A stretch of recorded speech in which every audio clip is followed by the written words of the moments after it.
Hey there, my name is Gavin, and in today's video we're going to be talking about my favorite new Christmas song. Now, I know Christmas music is very polarizing. There are some people that live by it and listen to it year round, and then there's some people that completely hate it. I'm in the boat where there are times where I feel like I do want to listen to it purely based off of just the musicality of it, but there's a time and a place for it, and we are at that time and place right now. Christmas is in 2 days, that's pretty hype. So yeah, I'm really excited, and in this video I want to talk about Underneath the Tree, which is this newer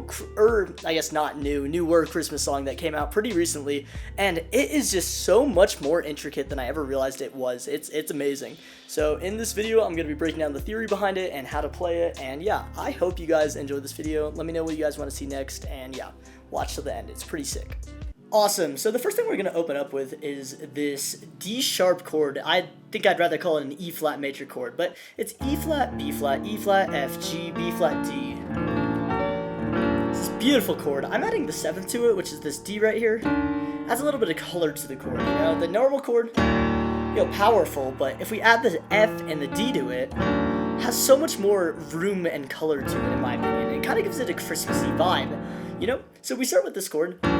You're here where you should be. And it goes up to the minor 3. So if we go up from E flat to F to G, we have this snow is falling as the carolers sing. This nice little chord right here. And that's a pretty typical progression, A lot of songs have this 1 to 3. And normally it would go to here, to here, to there. And that's just a standard progression right here. But this song kind of flips it on its head, right? It goes from, these normal in-scale diatonic chords all the way to this D flat 7 chord. Whoa! And it's this comes out of nowhere. This isn't anywhere in our scale, It's D flat, this D flat here, isn't a note in the scale of E flat major at all. Comes out of the blue. It's just a random note we're adding, but it adds so much color. So let's listen to this all at once. You're here where you should be. Snow is falling as the carolers sing. It just wasn't the same. And it's it adds so much flavor to this progression, It's so interesting to me. And I'm not entirely sure why, music theory-wise this works out, but I know in this song, it's such a thing that we don't even realize, but at the same time, it's adds so much power and clarity to our progression. So let's continue with this. So, you're here where you should be. Snow is falling as the carolers sing. It just wasn't the same. Alone on Christmas Day. Okay, let's look at this next line. So we have the alone on Christmas Day. So this first chord that we're playing on the word alone is an F minor chord, which is the 2 chord of the E flat scale we're playing in. So once again, we have the E flat major scale, E flat, F, G, A flat, B flat, C, D, E flat, right? And the second note in that scale is this F minor chord. And as I was saying before, that's kind of the chord you'd expect. You'd expect this chord over this chord. This chord is whoa, but we go back to a much more normal chord, and then it goes to this G sharp minor, which is the minor 4 chord of E flat major. And I talk about this all the time. I have an entire video about this, but this chord wants to resolve back down to E flat. It flows pretty naturally to it, and in this song in particular, they actually delay the resolution by adding the 5 chord. And if you hear that, it's a very nice resolution, a very nice repeat to the entire progression. But we're already seeing signs of a very complex chord structure in a song that's very poppy, which I find is really unique and something very special about Christmas music. More times than not, we find ourselves listening to pop songs that have very rigid and simple progressions that are just right here. Which isn't any fun, What they're doing with here is they're really playing with just different colors. And it flows so well. So then it repeats one more time with the next line, Presents, what a beautiful sight. Don't mean a thing if you ain't holding me tight. You're all that I need underneath the tree tonight. Beautiful. I mean, it flows in a perfect circle. You hear the resolutions the entire way through. If we play all the chords in sequence,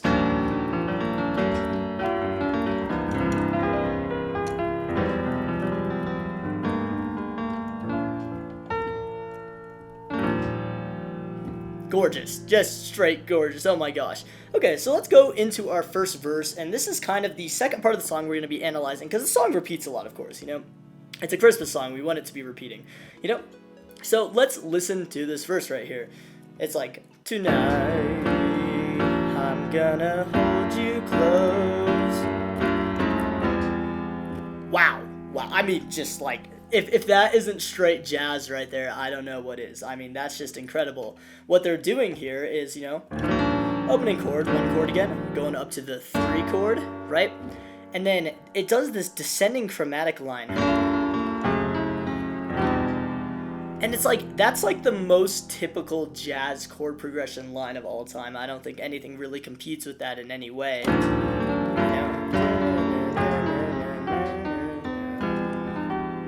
And it's such a nice little thing to throw in, you know, adds just a little bit of quality to the song. Once again, just adding complexity where, you know, it's not necessarily, I guess, distracting from the overall composition of the piece, but it adds so much color and texture to it, you know?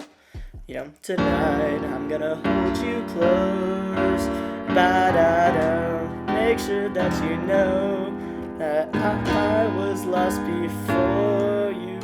You know, back to the minor 4 again, to the 1. Christmas was cold and gray, another holiday alone to celebrate. And beautiful. That's our entire line right there. So once again, we're seeing a lot of, you know, things taken out of standard jazz progressions, putting into this Christmas song. And it's another one of those things I love about Christmas music is they're not afraid to add, you know, complexity and jazz chords to our progressions, you know? Let's say Christmas Time Is Here, for example. Like, you can't tell me that's not just, like, so steezy right there.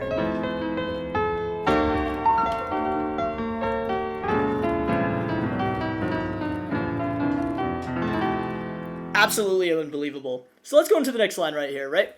We have, I mean, we just got our first verse done, so tonight I'm gonna hold you close, na-na-na, make sure that you know I was lost before you. Christmas was cold and gray, another holiday alone to celebrate. Then we go to the bridge right here, but then one day. As we're hearing there, it's again another minor 4 progression. So, you know, play the major 4, right? So 1, 2, 3, 4, major 4, minor 4, right? And we want this to resolve back to here. But instead of doing that, we've resolved to this, you know, E flat over G chord. And it's like, the way I described this, and Jacob Collier said this once, it's kind of like a window into our next kind of chord structure that we're going into. It's not directly going into our next progression, it's not resolving, but rather it's showing us a glimpse into it, but it's still leading us somewhere. This G in the bass line wants to send us somewhere new, and that's really what's going on here. So we have, then one day, everything changed. Ooh, wow, let's listen to that in isolation without my terrible singing.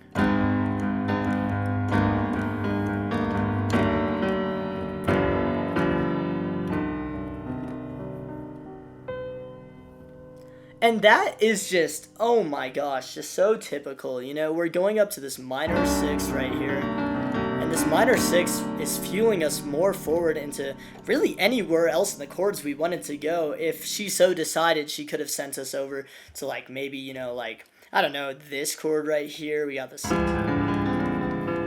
resolves back up. Could have gone back down to the 5. We could have gone to the 3. You know, this minor 6 can really take us anywhere. We could have even done something like, you know, there's a lot of avenues we can go on, but we decide to go back to our resolve here, and it flows, again, just so seamlessly in a nice little circle, you know? It's a progression that wants us to keep going, and we're not afraid to continue to go more than anything else, you know? So let's play this entire verse at once. Tonight, I'm gonna hold you close. Make sure that you know I was lost before you. And it's Christmas was cold and gray, another holiday alone to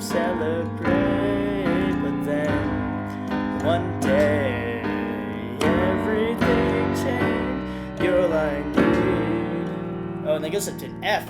Need. Which, this F major, usually supposed to be minor, as we've heard the entire song. But in this instance, they put it as a major? What the heck? So you're all that I need underneath the tree. And I think this F major chord kind of propels us pretty nicely to this 5 chord, which resolves us right back to the chorus. Oh my gosh, absolutely incredible. It's just like, I don't know, the amount of complexity that's just thrown into the song for no reason is just blowing my mind. It's actually just like, you know? It's so crazy to me. But yeah, so let's play through this entire thing one more time, and then we'll move on to the next part where I try to explain some of this, break a little bit more of it down. You know, I'm glad you guys are still watching. If you're having a good time, got a lot of other cool videos, so let's check this all out. So it opens up at the top, right? Major 7, oh, beautiful.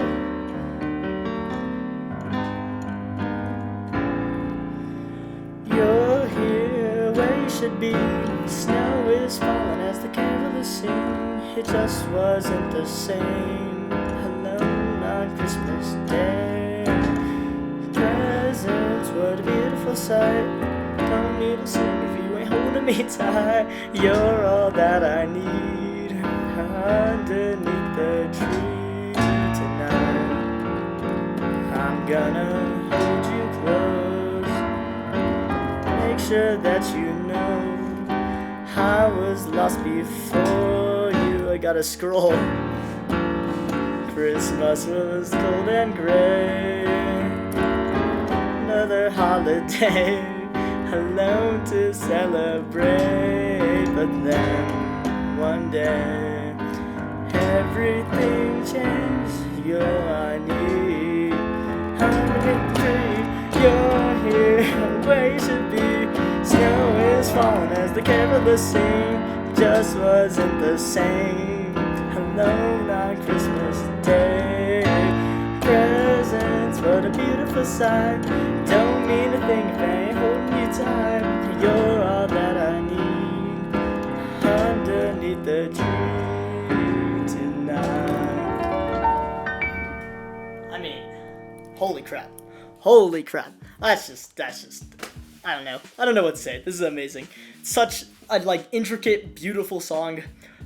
Yeah, this video is already going really long, and if you guys want a tutorial, let me know. I would love to break down each individual step of my playing.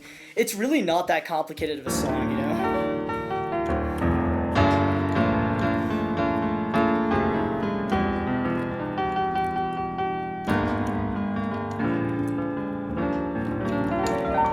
Follows a lot of very standard jazz conventions. It's just, I don't know. I find that song so pretty, and I just want to make a quick video about it because I love it. I think it is a perfect encapsulation of how good Christmas music can be. There is potential to it, you know? Not all Christmas songs have to be stupid. That's just like,